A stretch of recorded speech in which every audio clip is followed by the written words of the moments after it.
Okay, welcome back. So, what we will talk about today is more about permutations. So far what we have been interested in doing is, well, counting permutations or counting combinations and so on. Now what we would like to do is to study permutations in a slightly different way. What we would like to do is to try and understand permutations themselves rather than just count the total number of permutations. So recall what is an example of a permutation. So well, a typical permutation is just a rearrangement of the numbers. So let me write down an example: 516 72 348. Okay. So here is an example of a permutation of the numbers 1 through 8. Okay. Now so sometimes we can think of these as being the various positions. So there are 8 positions which we have filled with these numbers in some order. So often there are various notations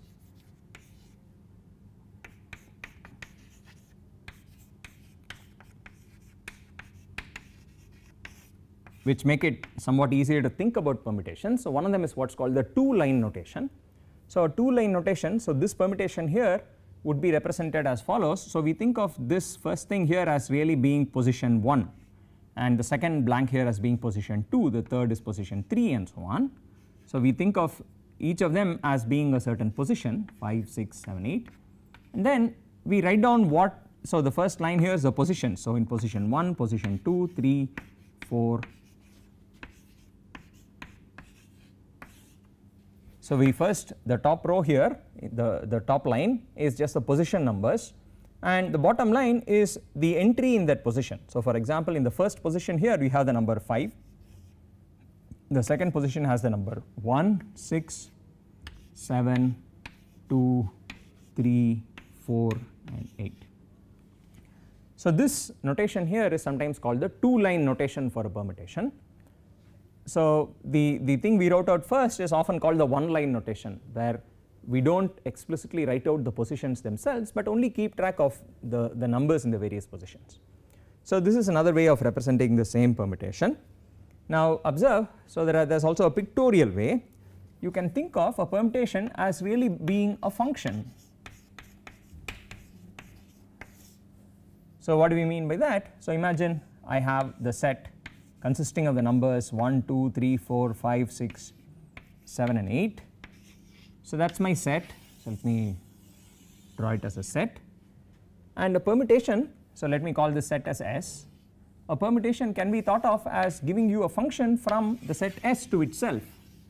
So I have the set S to the set S.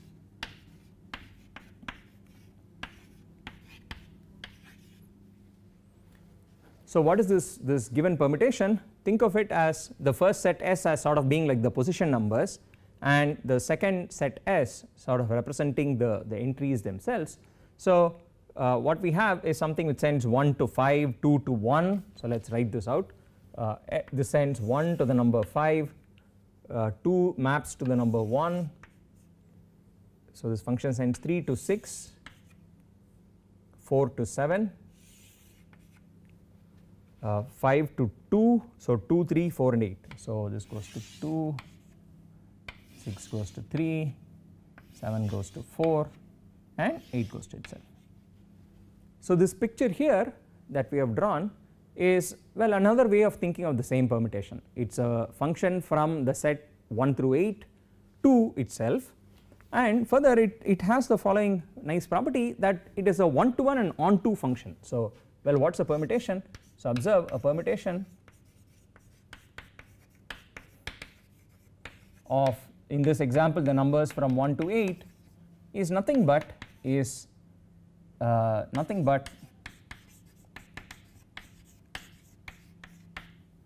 function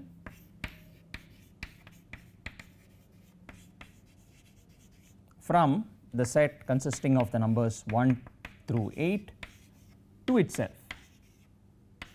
So let me from, it is a function from 1, 2, 3, 4, 5, 6, 7, 8 to itself, but it is more, it is in fact a one-to-one and onto function.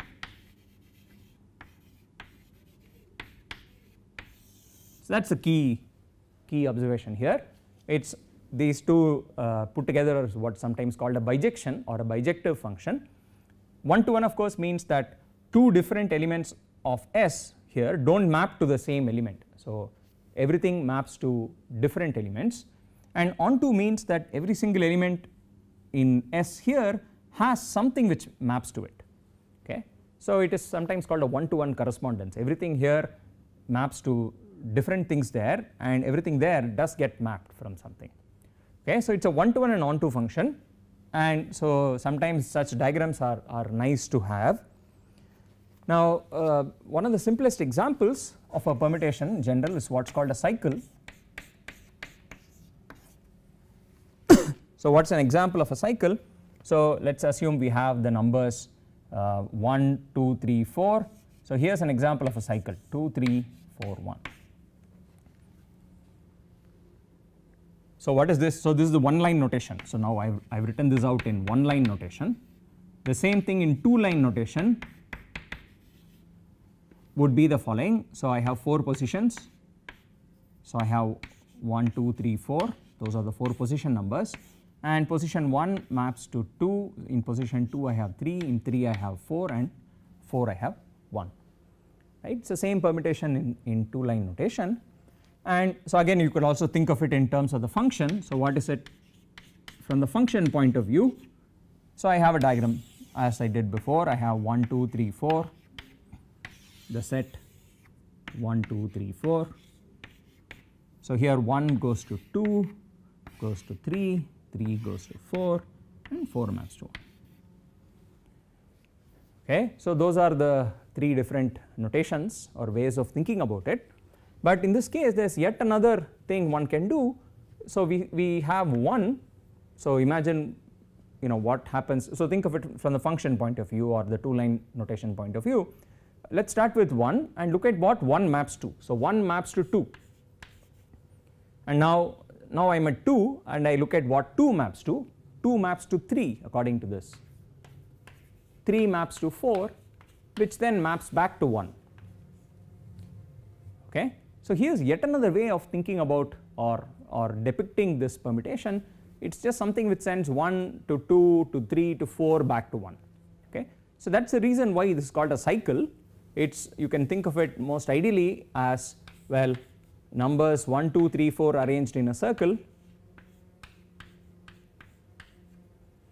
with sort of arrows telling you. So let's assume we have to go clockwise. So it tells you which maps to which, and they sort of map to each other in a cyclical fashion. So this is why such a permutation is called a cycle. Okay, sometimes it's called a 4 cycle to emphasize the fact that there are 4 numbers. Now, so cycles themselves are a very important special case of permutations. Now let's do a more general example. So let's take the permutation which we had written out at first. So 1 in two line notation 3, 4. So here's the original example 5, 1, 6, 7, 2.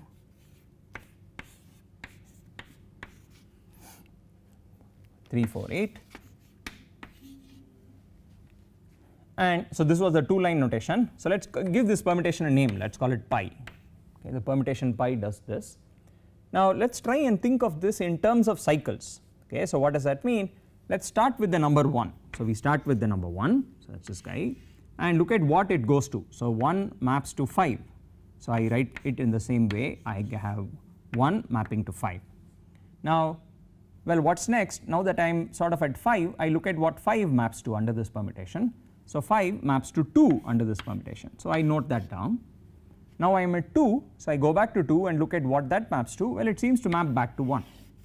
So it looks like 1, 5 and 2, they form a cycle in this permutation. 1 maps to 5, maps to 2, which maps to 1. Okay, so that takes care of these 3 numbers. 1, 2 and 5 are taken care of. They form part of the cycle. So let's keep going. Let's look at the next number that's not in the list, which is a 3.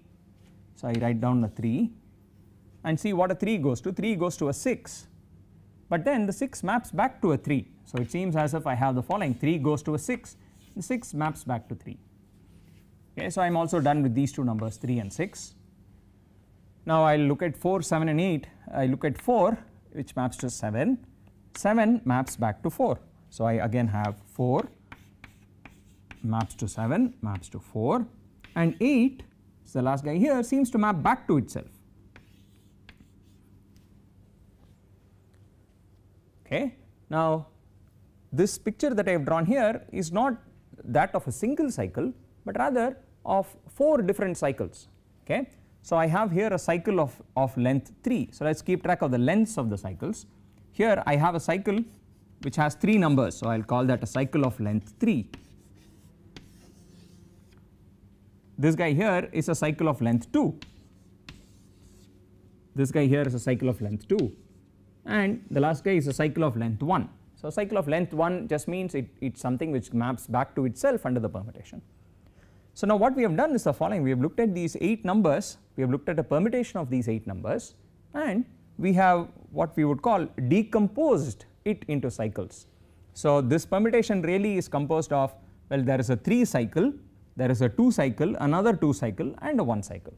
These 4 cycles put together give you back this permutation.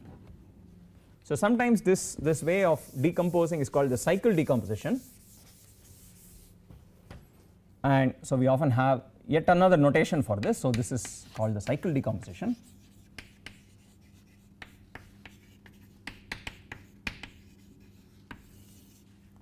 So the notation for this is the following: the given permutation pi that we had in the beginning, we have noticed that it has the following cycles. There is 1 goes to 5 goes to 2, these form a 3 cycle. So we write this within brackets. This is to be interpreted as, well, this is just 1 maps to 5 maps to 2. This is just another way of writing it without having to write circles and so on. Now I have 3, 6, which is shorthand for 3 maps to 6 maps to 3, and I have 4, 7 and 8. So this is again shorthand for 4 maps to 7, and this is just 8 maps to itself. Okay. So this notation upstairs is just what's called the cycle decomposition of the given permutation, and the cycle structure or cycle type. So sometimes there are 2 words for this. Sometimes we call it the cycle structure of pi or the cycle type of pi is the following. It's the, you just keep track of the lengths of the cycles. So for example here there is a 3 cycle, and there is a 2 cycle, and another 2 cycle, and a 1 cycle. So we would often say that the cycle structure of pi is just the list. So what is a cycle structure? It is a list of numbers arranged in descending order. Okay, so there is, we don't really want to know the order of this. So we wouldn't want to say the cycle structure is, say, 2 plus 3 plus 2 plus 1 and so on. We are only interested in knowing what are the various lengths which appear. So we just arrange them in descending order. So we have 3, 2, 2, 1, and notice that the sum of all these numbers must always be 8, because that's the number of numbers in all, right? The total number of numbers is 8. So of course the sum of lengths of all the cycles that you get had better be 8. So 3, 2, 2 and 1 would have to add up to 8. So observe that the cycle structure always has this property, the cycle type, and so sometimes we call this, well, this is usually what's called a partition of 8.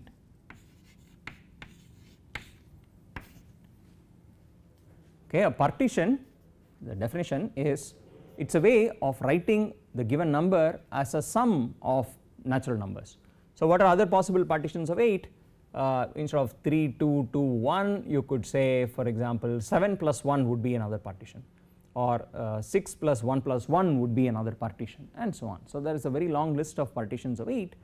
This particular permutation has this cycle structure, which is, which gives you this particular partition of 8. So let's sort of look at a counting problem, which again arises naturally in this context. So it's a finer counting problem than just counting all permutations. So again we will do it by example.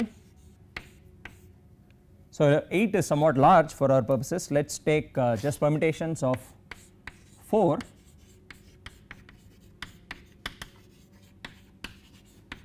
So I am going to look at permutations of the numbers 1, 2, 3 and 4. Okay. Observe that the total number of permutations is 4 factorial, which is 24, but what I want to do is, we have just talked about cycle types, right. So I want to do the following. I am going to categorize them by cycle types.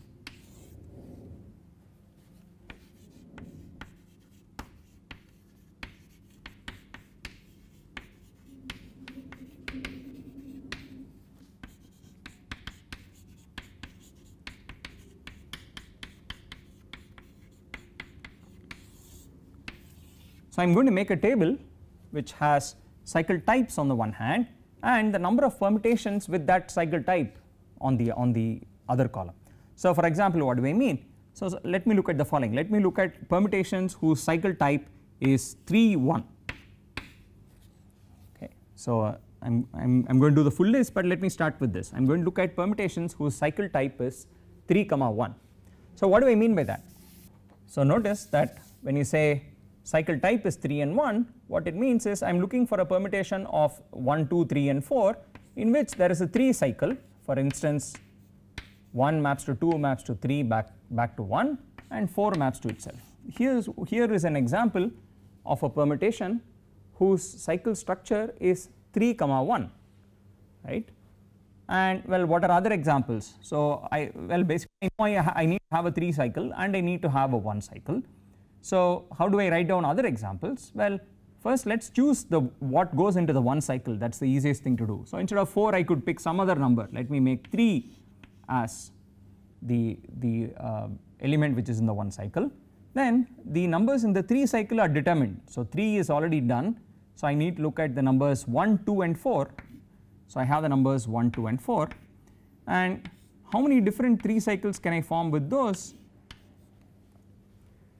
So for instance, I could arrange them as 1 going to 2 going to 4, or I could arrange them as 1 going to 4 going to 2.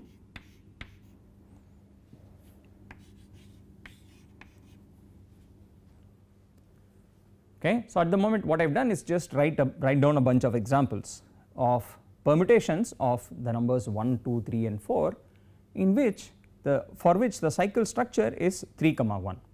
Okay. Now what we want of course is to count the total number of such permutations, right. So let us try and do this. So the number of permutations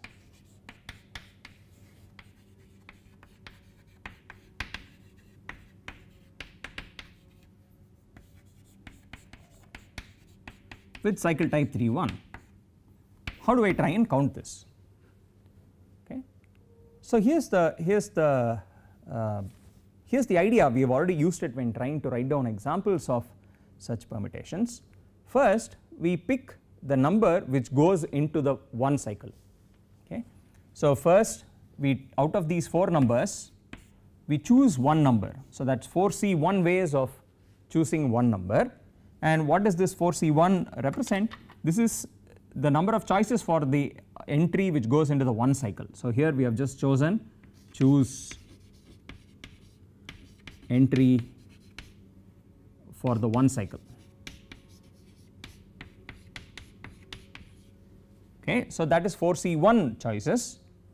Having done that, what are we left with? We are left with 3 numbers, right? Whatever, that one number is gone and we have 3 numbers. For instance, here we had the numbers 1, 2 and 4. Now there still remains the issue of arranging those 3 numbers into a circle. Okay. So what we still need to do is the following. We need to figure out how many ways are there of arranging, say, these 3 numbers in a circle, or more generally, here's a problem that will come up when we want to do this. Find the number of ways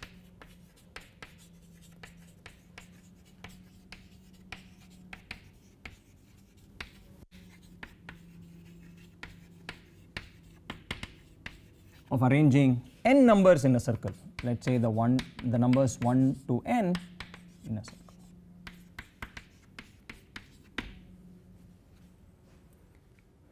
Okay. So observe, here's the thing that for instance I have the arrangement 1 going to 2 going to 3 going to n going to 1. Now I will think of this arrangement as being the same as an arrangement in which I move the numbers clockwise. So when I say I want to only arrange them in a circle, what I mean is that I only want to look at the relative positions. What matters is only what's to the right of the 1 and what's to the left of the 1, not so much not so much where 1 is sitting. So for instance this arrangement here I will think of as being the same as the arrangement in which everything is rotated say by 1 unit, say the n comes to the top and the 1, the 2 and so on. This arrangement is the same as the arrangement in which the 1 is sort of at the head of a table. Okay. So now this is the usual thing of circular permutations. So how do we count this number? So the key idea is, since we don't really mind rotating all of them by some unit, here's what we will do. We will fix once and for all somebody in the head of the table. So when you have a circular table like this, think of this, the head of the table, this position, as being fixed, because I can always assume that 1, for instance the number 1 occurs at the head of the table. And why could I do this? Because since I don't care about rotating them all, I could easily rotate. If 1 isn't at the head, I would rotate it sufficiently so as to bring 1 to the head of the table. Okay. Now once you have done that, the remaining n minus 1 numbers, you permute them in all possible ways. So the number of ways of arranging the numbers 1 to n in a circle is in fact equal to the number of ways of, so we do the following: we fix the number 1 at the head of the table, meaning in say this top position,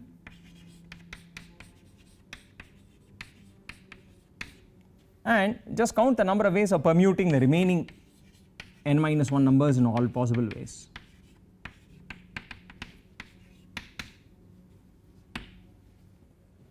Sorry, the numbers 2 through n. So you permute these in every possible way, and since there are only n minus 1 of these, the total number of ways of doing this is only n minus 1 factorial.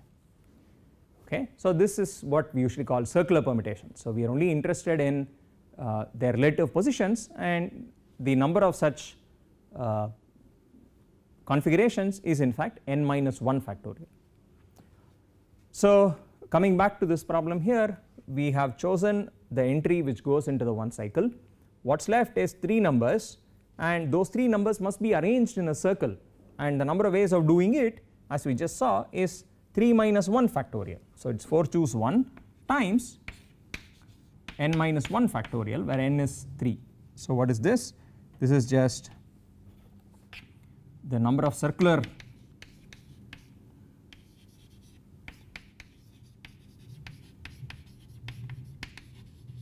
permutations of the remaining 3 numbers.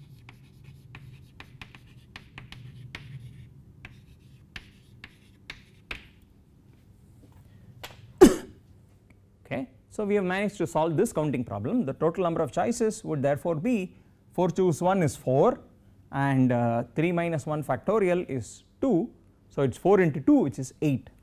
Okay. So the number of permutations of cycle type 3(1) is in fact 8.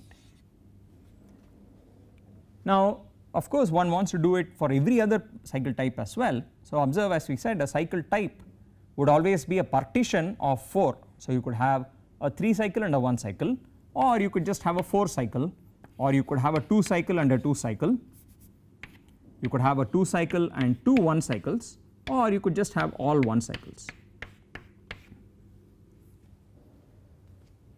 Okay. So you could have, these are the various possible cycle types, and so I will just partially complete this table. So if you have, so for instance let us count how many permutations would have cycle type 4. Okay. To have cycle type 4 just means how many 4 cycles are there, how many ways are there of arranging the numbers 1, 2, 3 and 4 in a circle, and we have already solved that problem. It is 4 minus 1 factorial, so it is 3 factorial, which is 6. Okay. So similarly, if I have 2 1 1 and I want to know how many ways are there of how many permutations are there with this particular cycle type, here is what you would do. You would pick, well, there are 2 1 cycles and 1 2 cycle. So let us pick the 2 numbers which form part of the 2 cycle. So once you fix the 2 cycle, the elements in the 1 cycles are automatically fixed. Okay. So the number of ways of doing this is you first pick the 2 entries which will form part of the 2 cycle. So there are 4 choose 2 ways of picking those 2 entries, and once you have picked them, you still need to arrange them in a circle. Okay.